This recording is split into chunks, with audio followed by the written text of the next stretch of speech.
Unsa may imong gitanaw sa bintana? Naghuna-huna lang ko kung unsa nagkahimtang sa imong mangkot. Nagtuo ko nga muhunong ra siya hinigiyang ihimo karon. Makaam ko ra siya kung mubalik ng Jehova. Pero pa, daghang bulan na siyang pamuli. Bisan pa tingaling mahibaw siya nga adlaw-adlaw nagsiging hilak si mama ug nadabalaka kapag ayaw niya. Huwag gihapon na ipinto niya. Nasuko kaayo ko sa iyang hihimo ka nato. Natungod ni ini, nagsigig haplos ning akong kuto-kuto. Wa na tayo mahimo, anak James. Magpadayon lang ka sa pag-alagad bisag unsa pa'y himuon sa iyong mangkot. Di ta makatabang niya kung magpadala ta sa iyang sayop na desisyon. Ang kongregasyon dako kayong tabang nato. Gisigyan tagbisita sa mga ansyano. Mangumusta sila bahin kang Dave. Ug sigihan ta nilang basa og mga teksto sa Biblia sa pagdasig ka nato. Bitaw, Ug kadaghanan sa mga igsoon mahigugmaon kaayo ka nato. Muduaw yun sila nato ug dapiton sabta sa ilang balay. Aw naahinoy uban nga tingali wa lang sila mahibaw sa atong ibati. unsay buot mong ipasagot pa? Dihay sister nga mitawag ikan sa syudad aron lang sa pagsulti nga nakakita siya kang Dave. Nga misulod ko ng baruban kang al nga dunay kuyog nga duhang babae. Ambot ko nung sa iyang tuyong nga gisultihan ng kita niya anak. Si mama mo misabot lang hinuon og kaguol. Aw, kinsa man pwedeng mag-uol anak? Aw, maayo hinuon nga nakabalita ta bahin kang Dave.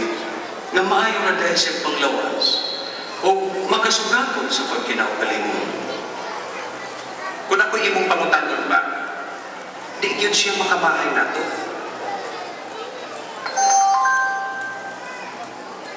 Imo pang cellphone ang nitingog pa. Oo, apan lang ng gabi nag-text si Dave. Nag-text si Dave.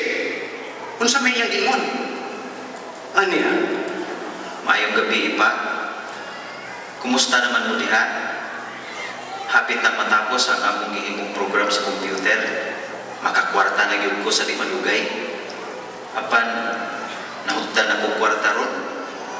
Pwede ba kong makahulang pa? Bayaran ti kadayon o interesan pati kag dako. Salamat kay pa. Ipangmustaw niya ako kag mama o kag James. Nahurot na di ay niya gasto ang kwarta na imong gihatag niya na gamiton sa pagpahinga. O karon, mangayon pa siya dugang, di na magsilbi. James, nagkinahanglan siya sa atong tabang. Atong tabang? May pagmatuog na ko.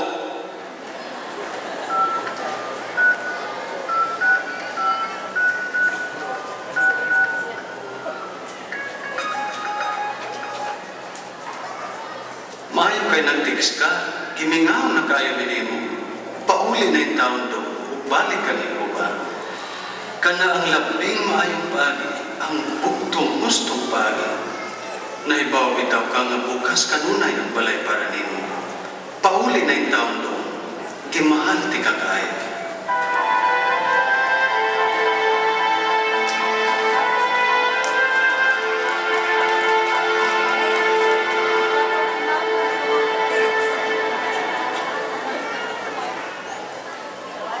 Nasayo na yun ang akong pamilya nga wala ko'y kwarta. Wala lang sila mahibaw ang puwerte na akong isura. Ang program nga gihimo ni Ann nagkahatag dugang kapudlay adlaw-adlaw. Lisuti kauban pag trabaho ang mga tao nga interesado lang sa ilang pagalingon o kunon sa ilang makuha gikan ako. Pulos kwarta lang po nang yunahuna ni Ann. Gahapon, nakakita ko sister nga nagsangyaw sa usa ka tawo diha sa dalan. Naguna-una ako nga kung mamati siya, magkakaton gyud siya sa kamatuoran. Magmalipayon o magbabulahan gyud siya. Ug ako, magmalipayon ba gyud ka ako? Kinsa may akong kurkon, di gyud ko mahimong kalimutan. Nahibaw gyud ko kung sa'yo gusto, kung sa'yo. Apan, may naw mabagos pagpalit.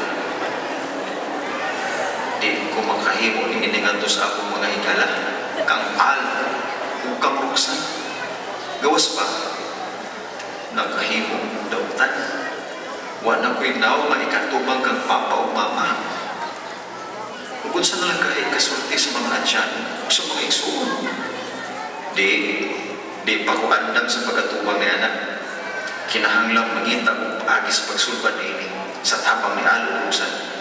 Gawas pa, di na ko sila mahimong pakyaso. Nagkinahanglan sila na ko.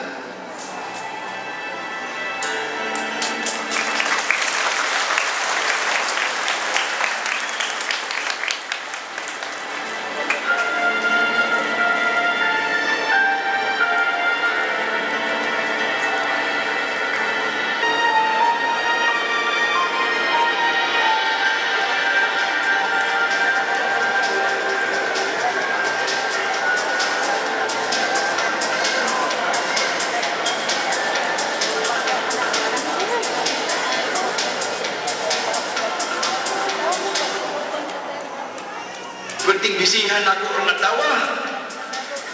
Ikapoy kayo ko. Kinahanglan yung kung matibay-tibay ron. Hoy, Mr. Gikapoy, malate na ta sa concert. Anong apurado man kayo ka? Huwag pa gani sukli isinig. Nanong dugay man kaayo? Dugay na tang nagpaabot ini nga concert ug wa ninyo padaliahan ang hinayang waiter. Nalangan na kaayo ta. Ako mo mahibaw nga importante kay sa akong kinabuhi. Ako di ay. Ang syempre, importante ka na ako. Pero dugay na akong naghinam-hinam ini nga concert. Al, pwede ba? Madalian sila. Tana, malangan na ta. Ayaw lang as niya. Kinsa ka ba? Ayaw kong mandari diha ha? Why si kinsa ang makamandar na ko? Ayaw na gani na dihaan. Ikaw na lang gitbel may masunod. Kung di gani makuha ng imong gusto, masuko ka dayo. O kung sa may imong pagtuon, nga makuha mo ang imong gusto niya ng imong kinaiya. Kamong duha, digid mo magkaduol, mura mong iro ug iring. Unsa gud mo? Pwede ba kung nung namuglalis? Maulaw biyata na. Ayaw ka pinapili ha? Nga naman magpunay matagpuyog ining duha. Kay barkada gud ta, di ba?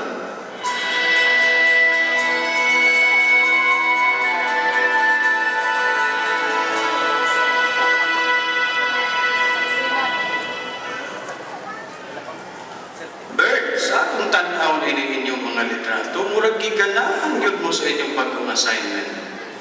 Nindot kayo view dito, no? Oo, nindot kayo dito. Apan doon na pag-iwas nindot niya ng mga kultura. Kung sa man, Berlinda. Ang among bagong mga higala, ang among mga Bible study. Kaming duha, doon na namiun siya gitunaan sa Biblia. Bisag, di pa kaayo ni mga magusulti silang tinulungan. Unsi, deghana no? O nakasabot yun sila sa kamaturan. Ang katulad nila, tigdam ko nga na sa matikong ug nagbago sa ilang kinabuhi. Bisag di katuuhan paminaw, urang taho sa yearbook ang akong mga eksperyensya. Makapadasig kaayo. Maog yun. Mas okupado kayo ni karon ug mas malipayon.